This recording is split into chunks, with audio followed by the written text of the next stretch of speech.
रामचरितमानस प्रथम सोपान बाल कांड। अक्षरों, अर्थ समूहों, रसों, छंदों और मंगलों की करने वाली सरस्वती जी और गणेश जी की मैं वंदना करता हूँ। श्रद्धा और विश्वास के स्वरूप श्री पार्वती जी और श्री शंकर जी की मैं वंदना करता हूँ, जिनके बिना सिद्धजन अपने अंतःकरण में स्थित ईश्वर को नहीं देख सकते। ज्ञानमय नित्य शंकर रूपी गुरु की मैं वंदना करता हूँ, जिनके आश्रित होने से ही टेढ़ा चंद्रमा भी सर्वत्र वंदित होता है। श्री सीताराम जी के गुण समूह रूपी पवित्र वन में विहार करने वाले विशुद्ध विज्ञान संपन्न कबीश्वर श्री वाल्मीकि जी और कपीश्वर श्री हनुमान जी की मैं वंदना करता हूँ।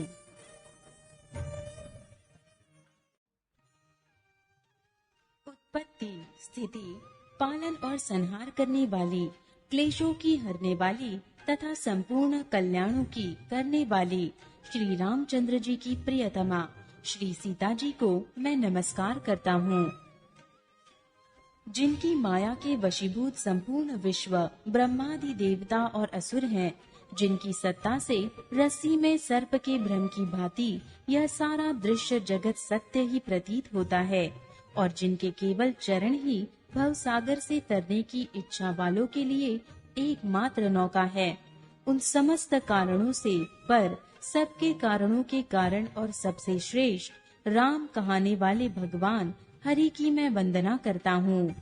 अनेक पुराण, वेद और तंत्र शास्त्र से सम्मत तथा जो रामायण में वर्णित हैं और कुछ अन्यत्र से भी उपलब्ध श्री रघुनाथ जी की कथा को तुलसीदास अपने अंतकरण के सुख के लिए अत्यंत मनोहर भाषा रचना में विस्तृत करता है, जिन्हें स्मरण करने से सब कार्य सिद्ध होते हैं। जो गणों के स्वामी और सुंदर हाथी के मुख वाले हैं, वे ही बुद्धि के राशि और शुभ गणों के धाम श्री गणेश जी मुझ पर कृपा करें। जिनकी कृपा से गूंगा बहुत सुंदर बोलने वाला हो जाता है और लंगड़ा लूला दुर्गम पहाड़ पर चढ़ जाता है, वे कलयुग के सब पापों को जला डालने वाले दयालु भगवान मुझ पर द्रवित हो, दया करे।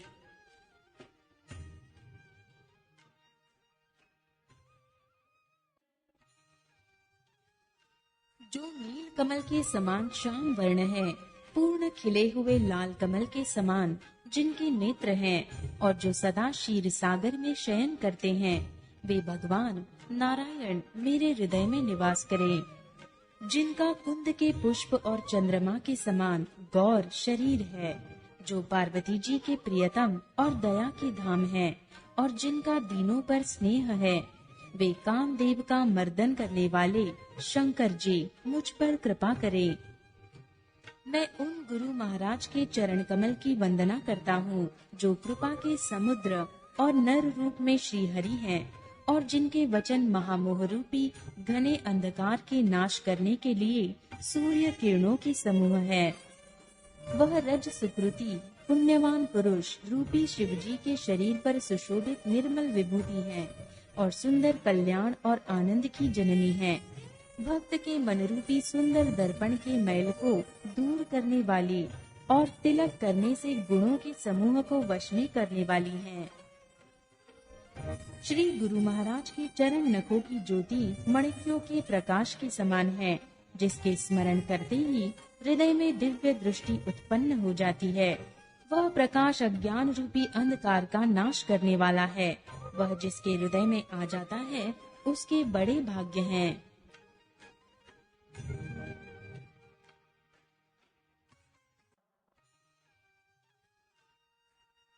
उसके हृदय में आते ही हृदय के निर्मल नेत्र खुल जाते हैं, और संसार रूपी रात्रि के दोष दुख मिट जाते हैं। एवं श्री रामचरित्र रूपी मणि और माणिक्य गुप्त और प्रकट जहाँ जो जिस खान में है, सब दिखाई पड़ने लगते हैं। जैसे सिद्ध जन को नेत्रों में लगाकर साधक सिद्ध और सुजान पर्वतों, वनों और पृथ्वी के अंदर कौतुक से ही बहुत सी खाने देखते हैं। श्री गुरु महाराज के चरणों की रज कोमल और सुंदर नयनामृत अंजन है, जो नेत्रों के दोषों का नाश करने वाला है। उस अंजन से विवेक रूपी नेत्रों को निर्मल करके मैं संसार रूपी बंधन से छुड़ाने वाले श्री रामचरित्र का वर्णन करता हूँ। पहले पृथ्वी के देवता ब्राह्मणों के चरणों की वंदना करता हूँ, जो अज्ञान से उत्पन्न सब संदेहों को हरने वाला है। जो अज्ञान से उत्पन्न सब संदेहों को हरने वाले हैं। फिर सब गुणों की खान संत समाज को प्रेम सहित सुंदर वाणी से प्रणाम करता हूँ। संतों का चरित्र कपास के चरित्र के समान शुभ है, जिसका फल नीरस, विशद और गुणमय होता है। कपास की डोरी नीरस होती है, संत चरित्र में भी विषयासक्ति नहीं है, इससे वह भी नीरस है। कपास उज्जवल होता है, संत का हृदय भी अज्ञान और पाप रूपी अंधकार से रहित होता है, इसलिए वह विशद है। और कपास में गुण तंतु होते हैं, इसी प्रकार संत का चरित्र भी सद्गुणों का भंडार होता है, इसीलिए वह गुणमय है।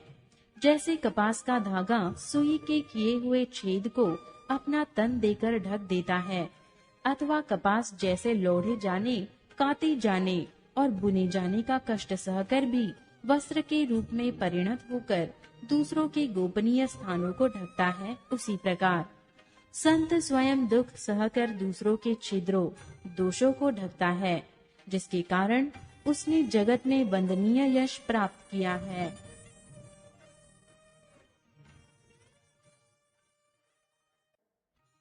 संतों का समाज आनंद और कल्याणमय है, जो जगत में चलता फिरता तीर्थराज प्रयाग है। जहाँ उस संत समाज रूपी प्रयागराज में राम भक्त रूपी गंगा जी की धारा है और ब्रह्म विचार का प्रचार सरस्वती जी हैं।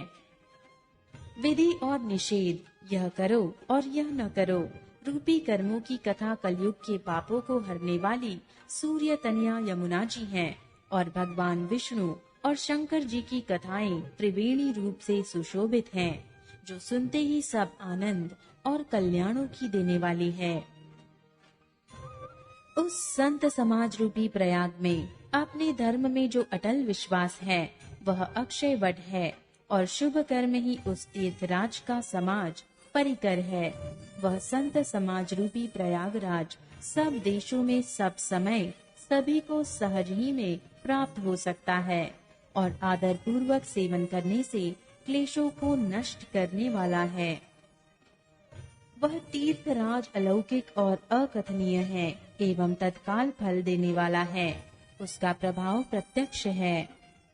जो मनुष्य इस संत समाज रूपी तीर्थराज का प्रभाव प्रसन्न मन से सुनते और समझते हैं और फिर अत्यंत प्रेम पूर्वक इसमें गोते लगाते हैं, वे इस शरीर के रहते ही धर्म, अर्थ, काम, मोक्ष चारों फल पा जाते हैं।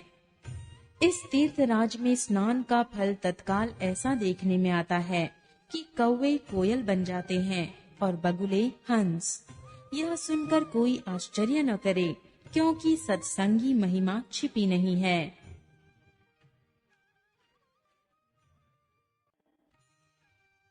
वाल्मीकि जी, नारद जी और अगस्त्य जी ने अपने अपने मुखों से अपनी होनी जीवन का वृत्तांत कही है। जल में रहने वाले, जमीन पर चलने वाले और आकाश में विचरने वाले नाना प्रकार के जड़ चेतन जितने जीव इस जगत में हैं, उनमें से जिसने जिस समय जहाँ कहीं भी जिस किसी यत्न से बुद्धि, कीर्ति, सद्गति, विभूति, ऐश्वर्य और भलाई पाई है, सो सब सत्संग का ही प्रभाव समझना चाहिए। वेदों में और लोक में इनकी प्राप्ति का दूसरा कोई उपाय नहीं है। सत्संग के बिना विवेक नहीं होता और श्री राम जी की कृपा के बिना वह सत्संग सहज में मिलता नहीं। सत्संगति आनंद और कल्याण की जड़ है। सत्संग की सिद्धि प्राप्ति ही फल है और सब साधन तो फूल है। दुष्ट भी सत्संगति पाकर सुधर जाते हैं। जैसे पारस के स्पर्श से लोहा सुहावना हो जाता है, सुंदर सोना बन जाता है, किंतु दैव योग से यदि कभी सज्जन कुसंगति में पड़ जाते हैं, तो वे वहाँ भी सांप की मणि के समान अपने गुणों का ही अनुसरण करते हैं।